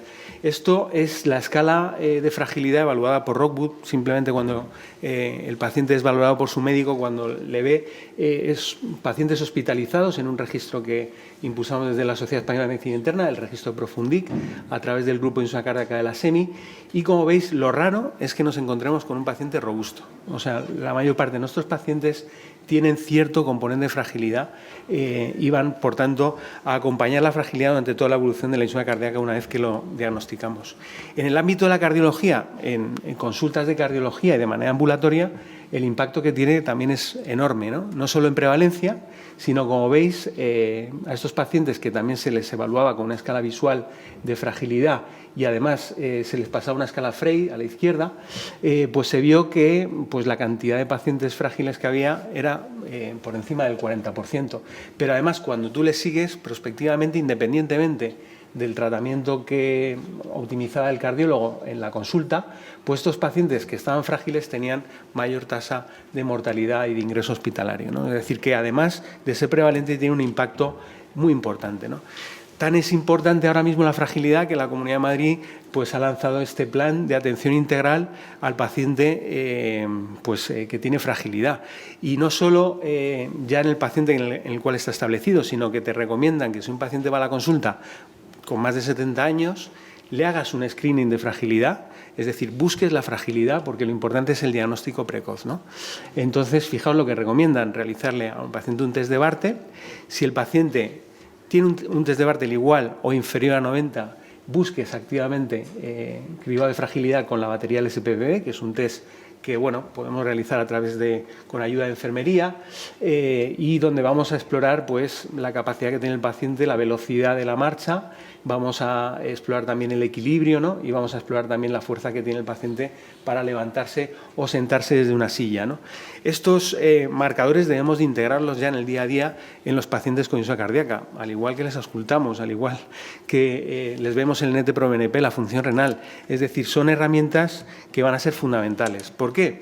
Porque ya se sabe que la evaluación del paciente de insuficiencia cardíaca, desde el punto de vista de la congestión, de la etiología, siempre es multidimensional, pero desde el punto de vista de los pacientes con fragilidad, cuando evalúas con síntomas un paciente con insuficiencia cardíaca y fragilidad, muchos de esos síntomas, como por ejemplo es la fatiga, pueden ser atribuibles más a la fragilidad que a la insuficiencia cardíaca, ¿no? Entonces, por tanto, tienes que tener cuidado en este sentido a la hora del tratamiento que tienes que prescribir a este paciente. Probablemente no hay que subirle diuréticos, sino a lo mejor hay que prescribirle ejercicio, ¿no?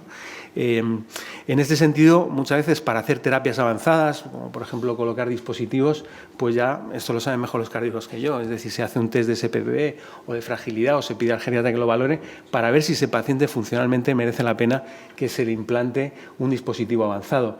Pero no solo eso, es que además tenemos que manejar las comorbilidades e incluir también la intensificación de la terapia para insuficiencia cardíaca, independientemente de que el paciente sea frágil o no. Es decir, no debe ser tampoco una limitación para decir, bueno, pues como está frágil, voy a hacer inercia terapéutica, porque lo que nos dicen fundamentalmente los ensayos clínicos, y es verdad que es fragilidad de ensayo clínico, que no es la fragilidad del mundo real, es que existe beneficio. Es decir, por ejemplo, estos son datos del DAPA-HF, en donde lo que se ve es que los pacientes evaluados por Frey, incluso los pacientes con una escala de Frey más elevada, tuvieron mayor beneficio en la toma de fármacos de dapaglifosina o en SGLT2 para el endpoint primario de muerte cardiovascular e ingreso por insuficiencia cardíaca.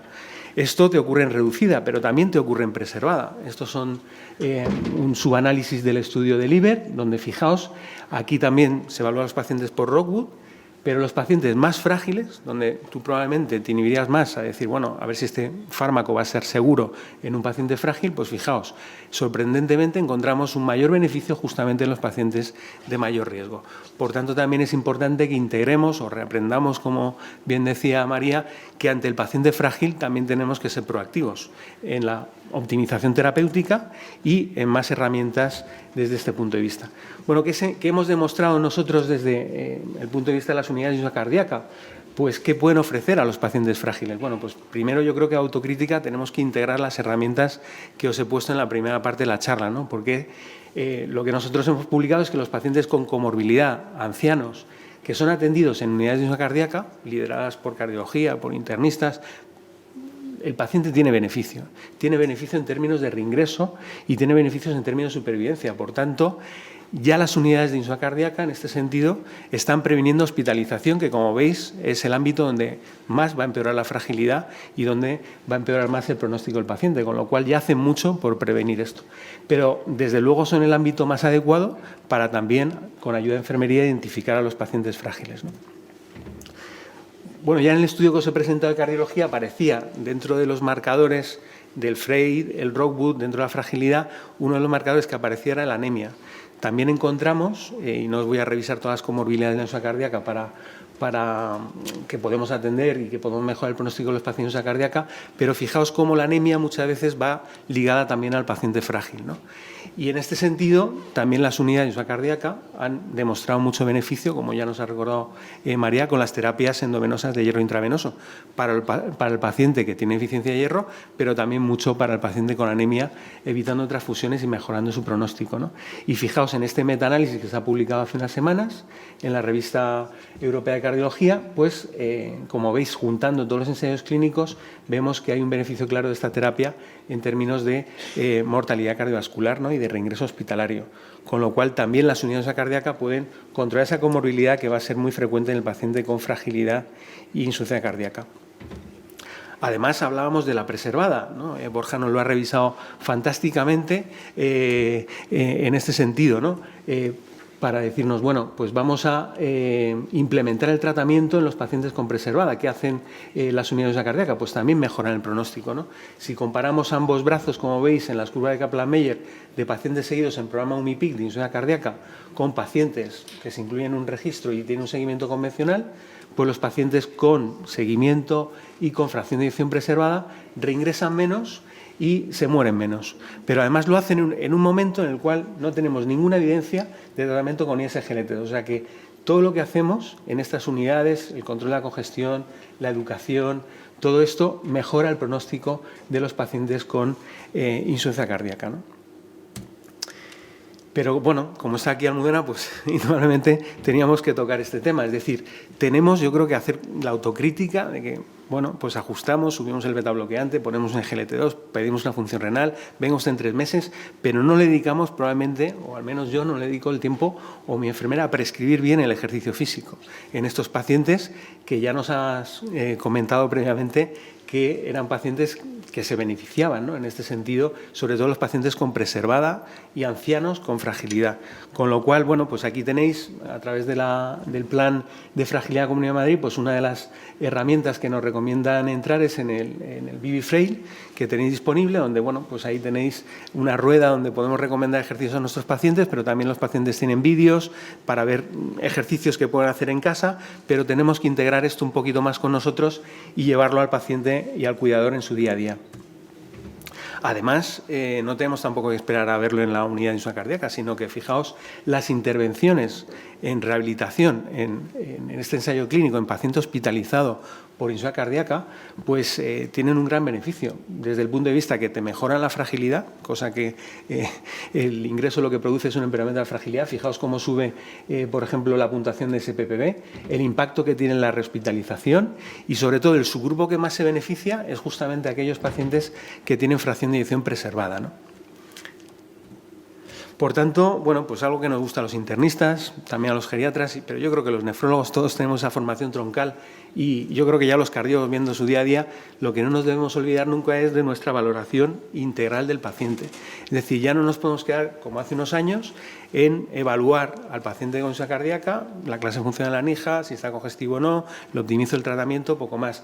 Los internistas mirábamos un poco la anemia, la función renal, la EPOC, la diabetes, vale. No, es que ahora tenemos que ir mucho más allá, tenemos que hacer un screening de la fragilidad, tenemos que valorar el estado nutricional de nuestros pacientes, tenemos que ver cómo están cognitivamente, tenemos que ver cuál es su situación social, si dispone de cuidador, cuál es su entorno mejor de seguimiento. Es decir, esta valoración, por supuesto que se ha complicado más, pero que desde luego es la que tenemos que hacer e intentar implementar en la práctica clínica, ¿no? ¿Y por dónde va a ir el futuro de las unidades de insuficiencia cardíaca? Pues bueno, yo creo que irán a lo que llamamos esto las unidades de insuficiencia cardíaca cada vez más líquidas o fuera de la propia unidad de insuficiencia cardíaca. Es verdad que muchas veces estamos todos en un despacho, en un hospital de día, pero probablemente muchos de esos pacientes frágiles no van a poder llegar a estas unidades. Y tenemos que digitalizar nuestra atención también, ¿no? Y este es un estudio interesante que se publicó el año pasado en la Revista Europea de Medicina Interna, donde, bueno, pues cardiólogos de Belviche y un internista de Belviche, pues lo que hacen es estratificar una población de seguimiento en pacientes de insuficiencia cardíaca. No son muchos, son unos menos de 100 pacientes, pero ellos hacen una cosa interesante a través de inteligencia artificial, de un machine learning, hacen fenotipado de pacientes frágiles. Hablamos de fenotipar a pacientes con preservada, pero fijaos la complicación, fenotipar también a los pacientes de cardíaca y además por fragilidad, ¿no? Y como veis, pues ellos identifican unos clústeres, un clúster del paciente con un buen autocuidado, con un fenotipo tipo 1, el paciente en el cual pues puede tener un soporte educacional adecuado a través de un cuidador o no, y aquellos pacientes en los cuales, como veis, puede haber una dependencia severa, incluyen incluso pacientes con un Bartel de 20, que me quedé sorprendido, 20 o menos, y pacientes que tienen además afectación cognitiva, ¿no? Y estos pacientes, como veis, son incluidos en el programa de seguimiento a través de una herramienta telemática, a través de un móvil, un dispositivo móvil, con control de peso constante. Es bastante sencillo. Si el paciente no puede manejarlo, lo maneja el cuidador. Y lo que ven ellos en esta intervención telemática con respecto a este control ambulatorio que tenía el paciente con usual care, no de insuficiencia cardíaca, sino convencional a través de consultas, pues lo que ven es que el impacto en rehospitalización y en ingresos pues es siempre beneficioso del lado de la telemedicina, independientemente del grado de fragilidad que tenga el paciente, ¿no? Por tanto, pues yo creo que también tenemos que reflexionar desde el punto de vista asistencial, pues cómo vamos a atender en los próximos años, con la ayuda de inteligencia artificial, la telemedicina, también a nuestros pacientes para mejorar su pronóstico, ¿no? Y en ese sentido es lo que yo os quería contar. Daros las gracias por vuestra atención y muchas gracias. Muchas gracias y muchas gracias por ceñiros al tiempo. Venir a la mesa, por favor. Tenemos, creo que 10 o 15 maravillosos minutos para preguntar. Hay un micrófono en la sala, el que quiera preguntar levanta la mano. Y yo quería preguntaros a los tres una cosa. El paciente solo es uno, ¿por qué nos empeñamos en verlo en tres cajas distintas? ¿Para cuándo protocolos comunes para el paciente de todas las sociedades científicas, para un perfil determinado de paciente? ¿Qué pensáis? ¿Cuánto va a llegar?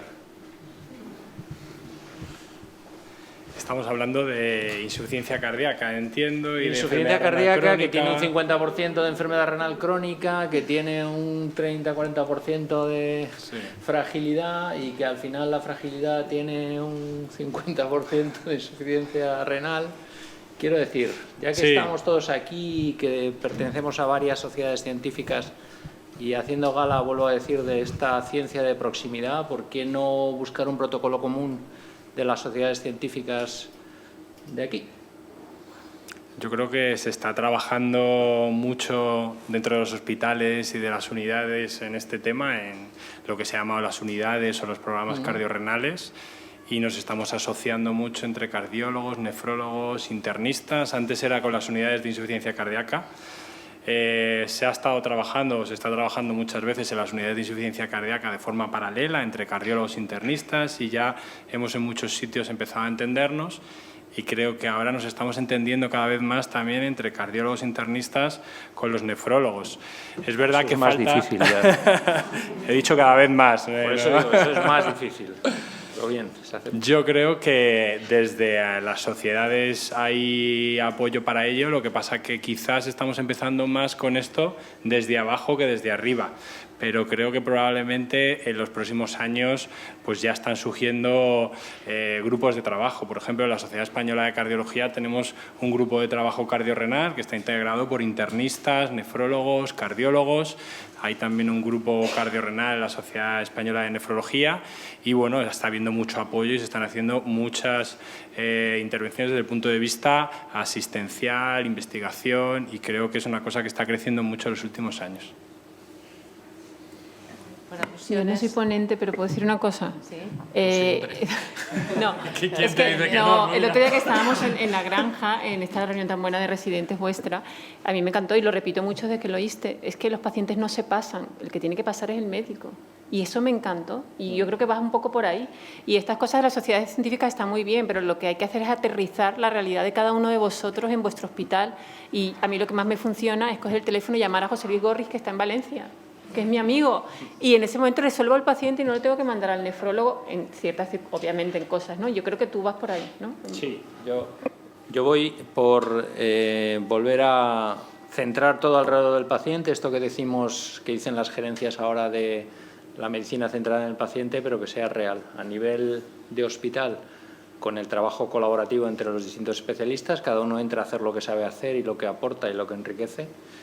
Pero también creo que a partir de las sociedades científicas, porque no hemos hablado aquí de una sociedad muy importante y de un médico muy importante que es el de primaria, cuando vuelvan, porque están ahora en un sitio que no sé dónde están, pero por desgracia, por lo menos en Madrid, la atención primaria está un poco desdibujada ahora mismo, pero cuando vuelvan no les podemos bombardear con el protocolo de manejo de la ferropenia del cardiólogo, el del internista, el del nefrólogo. No, tenemos que darle un paquete completo que a lo mejor, si se bifurca, es por fenotipo de paciente y no porque tenga el logo de una sociedad a otra. Y ya me callo. No, yo creo que el esfuerzo se está haciendo y, de hecho, cada vez actuamos más en consenso y cada vez hay más guías. Lo que pasa es que son guías, es muy complicado, son pacientes complejos. Entonces, hacer algoritmos donde tú metas todos los pacientes que vas a ver es muy complicado y probablemente estamos ya en el ámbito de la inteligencia artificial más que en la de una guía, ¿no? El saber es que entre por la puerta un paciente, que se integre todo lo que tiene y que salga un tratamiento estandarizado que sea el mejor posible. Eso hoy por hoy está más en el arte de los médicos que lo ven, que en la capacidad de un documento, sea el que sea. Pero yo creo que cada vez estamos trabajando más en conjunto, desde las guías y desde el hospital, desde el teléfono, desde el conocimiento y probablemente de momento la vía sea esa, apoyados por supuesto en primaria, porque gran parte de lo que estamos hablando son patologías que empiezan en el ámbito de primaria y que probablemente deberían empezar a estar tratadas y diagnosticadas desde primaria. O sea, esto no es echar la pelota fuera, es que al final el patient journey, que es una cosa que ahora está muy de moda, realmente es el que es. Entonces, el paciente no tiene sentido que empiece a estar diagnosticado y tratado cuando un 60% del curso de la enfermedad ya ha pasado por delante de las narices de alguien, ¿no? Entonces, bueno, pues... Yo quería hacer una pregunta, puedo, como moderadora, ¿no? Yo he echado en falta una cosa en la mesa, sobre todo en la revisión tan buena que ha hecho Zorba, y es un poco, yo creo que los cardiólogos hemos fracasado mucho porque hemos mirado el corazón como un órgano aislado y obviamente no lo es, ¿no?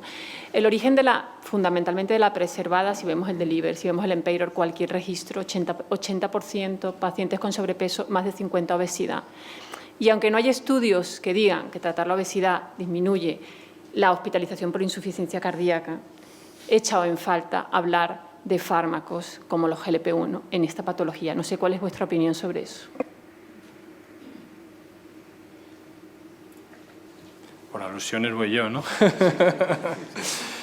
Pues la verdad es que me parece que es un tema muy interesante y que lo estamos viendo ya. Estamos viendo pacientes con insuficiencia cardíaca, sobre todo en la fracción de eyección preservada, que son diabéticos y bueno, cuando podemos prescribirlos porque tienen glicadas altas y son obesos, pues los estamos empezando a utilizar mucho y estamos viendo respuestas muy, yo creo, llamativas. El paciente pierde mucho peso cuando empieza el agonista del GLP-1 y un paciente que es obeso y que tiene insuficiencia cardíaca, en cuanto pierde peso, mejora la clase funcional, mejora la fatiga, empiezas a disminuir los diuréticos, se controla mejor la diabetes, se controla mejor la tensión arterial.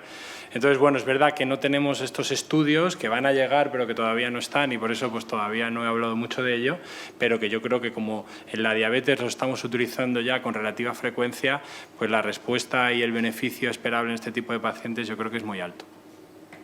En cualquier caso, perdonad, también por alusiones, ahí hay un mundo y un melón en el que hay que entrar, pero hay muchas cuestiones todavía que son mucha incógnita y nos olvidamos de conceptos que no son tan antiguos como es la paradoja de la obesidad. Nuestro grupo de investigación hace ya muchos años que trabajó en esa línea diciendo, bueno, si es que parece que los obesos tienen mejor pronóstico en insuficiencia cardíaca. ¿Y esto por qué? Nadie ha respondido a eso. Es decir, mucho de qué hablar y mucho que discutir. En insuficiencia cardíaca, al igual que en muchas patologías, hay modas o tendencias de determinados endpoints que de momento se ponen sobre la mesa y luego se van olvidando y se van quedando en el cajón, pero eso está ahí, ¿no? Entonces, en concreto, el tema de la obesidad daría para mucho juego y todavía hay preguntas no aclaradas en ese sentido, ¿eh? Especialmente el obeso anciano. Es donde más claro está eso, pero yo creo que eso... O sea, yo creo que hay determinados niveles de obesidad que no son buenos en ningún caso. Eso no te lo puedo rebatir. O sea, quiero decir que yo estoy en sobrepeso, por ejemplo. ¿Vale? Pero no me doy por aludido. Pero que no es lo mismo un señor con 45 de índice de masa corporal que uno que a lo mejor tener 28 es protector o tener 30, pero tener 45. Sí. Por supuesto, sí, la cuestión es eso, que probablemente hay muchos matices y muchas cuestiones que no deja de hacer que esto sea algo relativamente apasionante, ¿no? Porque dices, bueno, resulta que es que cuanto más profundizas en el asunto, más desconcertado te quedas en muchos aspectos. Por lo tanto, bueno, mucho por hacer. Manuel, que estás ahí todo el rato diciendo hablar. Gracias, por aportar. Hombre, yo creo que los análogos GLP-1 ahora mismo los tenemos muy fácil de utilizar en el paciente, sobre todo con insuficiencia cardíaca y diabetes, ¿no? Porque realmente muchas veces tenemos los SGLT2, pero sabemos que si el paciente tiene mal control de su diabetes y está con obesidad, pues el siguiente fármaco yo le asociaría pues sería un GLP-1, ¿no? Por el beneficio cardiovascular. La verdad es que pues el martes presentaba una residente de nuestro servicio, un estudio del New England, del grupo Gray, no sé si conocéis ese estudio, una corte que ya sale un poco antigua, que empezó a incluir pacientes en el 2013, antes de la publicación de Lemparreg y todos estos, y comparaba 4 brazos, pacientes diabéticos que estaban pues, con insulina Lantus, con una sulfonilurea, todos tomaban basalmente metformina y se planteaba el registro un poco, o el ensayo clínico, perdón, qué segundo fármaco asociar, ¿no? Y había otro brazo que era con análogo GLP-1.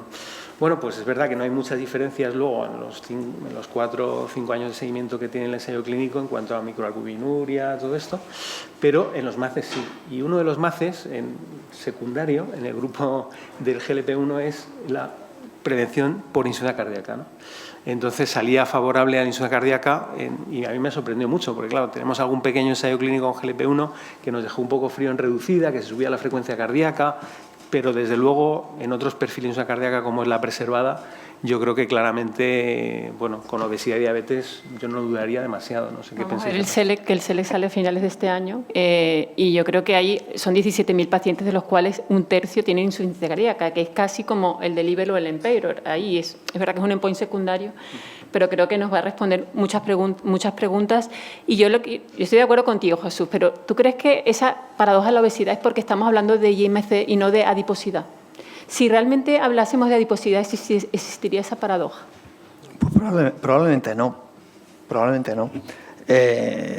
Si la reflexión era en el asunto de que hay mucho por hablar, ¿no? Y mucho por discutir y mucho por profundizar, pero no hay eso, no hay ahora mismo pues clarividencia muchos de los aspectos que a veces damos por hecho, ¿no? Y hay que mirar un poquito para atrás y decir, anda, si esto ya se habló y seguimos constantemente pensando en, bueno, hay que reformular preguntas simplemente. ¿Por qué los médicos no cambiamos la forma de hablar y en vez de decir diabéticos obesos, decimos obesos con hiperglucemia? Y somos absolutamente intolerantes entre la obesidad excesiva, no la normalita, porque eso es un gran problema, ¿eh? Porque la mayoría de los enfermos hiperglucémicos tipo 2, cuando adelgazan, se controlan mucho mejor. No puedo estar más de acuerdo, pero el gran problema lo tenemos en contemplar la obesidad como una enfermedad, que es algo que la Administración le está costando. Los médicos yo creo que lo tenemos clarísimo, pero a la Administración le cuesta, de hecho es un gran problema que tenemos para el acceso a fármacos claramente beneficiosos en el paciente no diabético y obeso, ¿no? Es una forma de vida y una forma de pobreza. Tiene los dos factores. Absolutamente de acuerdo. Totalmente de acuerdo.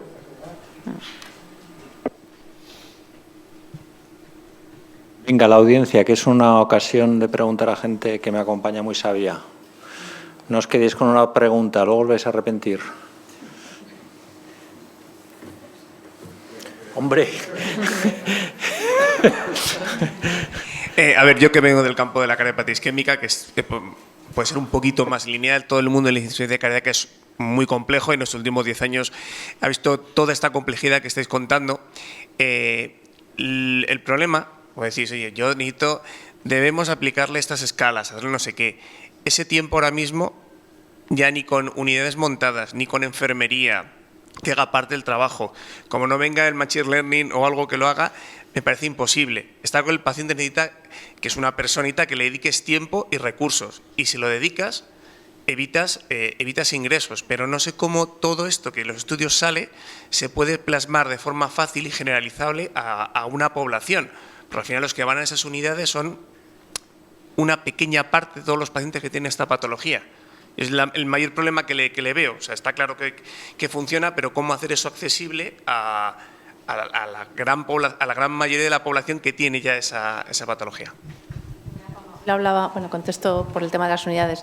Hoy le hablaba con José Carlos de la Flor. Realmente los que hemos empezado con estas cosas lo que no sabemos es dónde se veían los pacientes que estamos viendo en este momento y que no hacen más que crecer, porque efectivamente son pacientes que a veces son complejos. Tienes toda la razón, pero a veces basta que se haga una sola evaluación profunda y que quede registrada en la historia clínica electrónica para que a partir de ahí ya las cosas vayan mejor. O sea, basta con una visita buena, organizada, donde el paciente se piense un poco qué se va a hacer, y a lo mejor una segunda visita para ver los resultados. Y a partir de ahí el paciente ya va a ser más fácil de manejar, no solo por el que lo ha visto, por los dos que lo han visto, sino para la urgencia cuando reingrese, para el médico de familia cuando le llegue el informe. A veces nos falta un poco compartir el conocimiento del paciente para que nuestros compañeros sean capaces de tener toda la información ahí.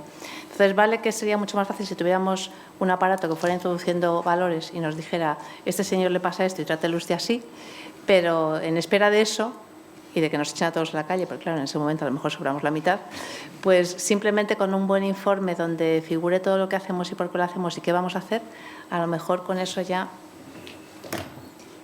podemos rentabilizar esta dedicación de 2 o 3 médicos a un paciente. No, es que lo que es que se puedan aprovechar toda esa población, o sea, todos los pacientes que son potenciales de eso que se hace, sobre todo.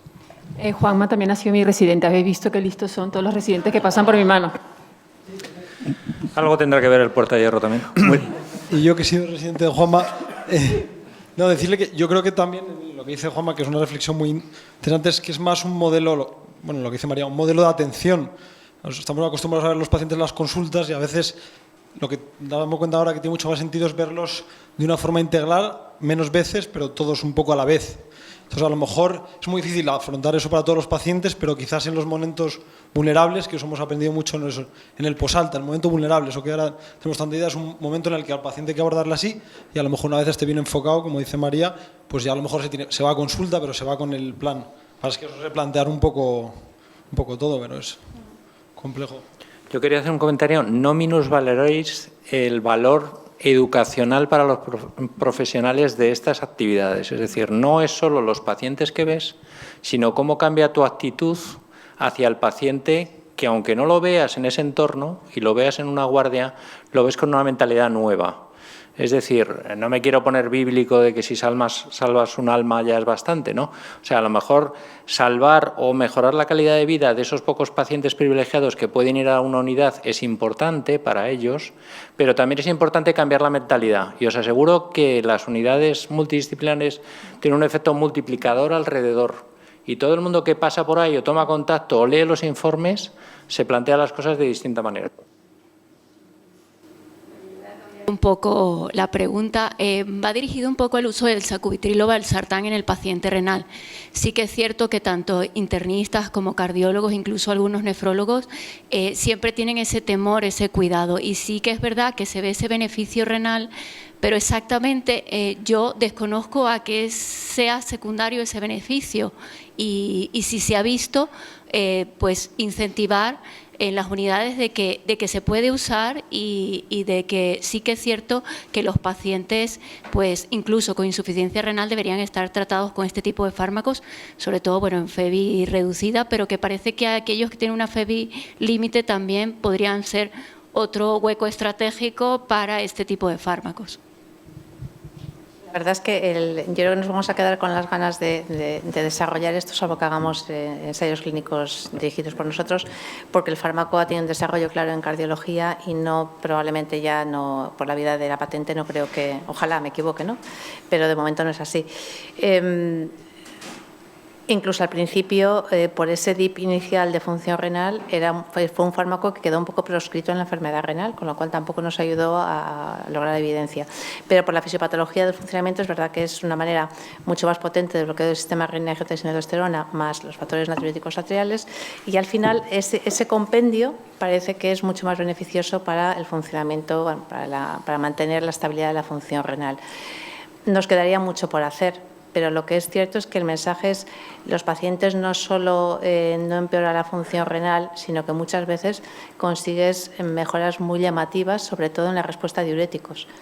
Y bueno, pues habrá que un poco sentar evidencia que podamos, pero es verdad que es un fármaco que cuando se titula con cuidado, despacio y monitorización del paciente, da menos problemas que meter un valsartán 80 cada 12 horas, muchas veces. ¿Y hay un límite de función renal?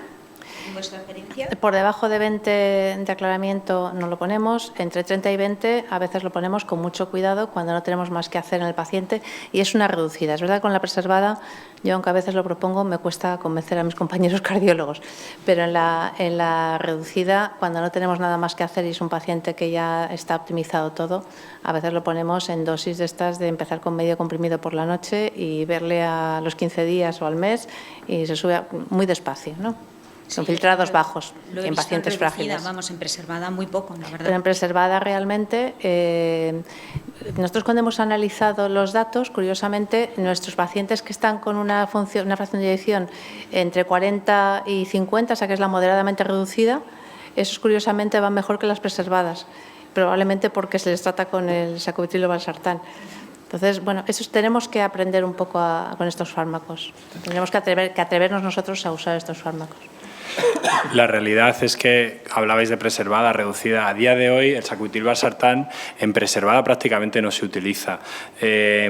A los cardiólogos en general tenemos el punto de corte en la cabeza del 40% de fracción de eyección y bueno, pues yo sí que quería un poco traer la idea de que a lo mejor algunos pacientes en los rangos más bajos, en ligeramente reducida o en preservada en el rango inferior se podrían beneficiar, pero a día de hoy prácticamente no se está utilizando con fracciones de eyección por encima del 40%.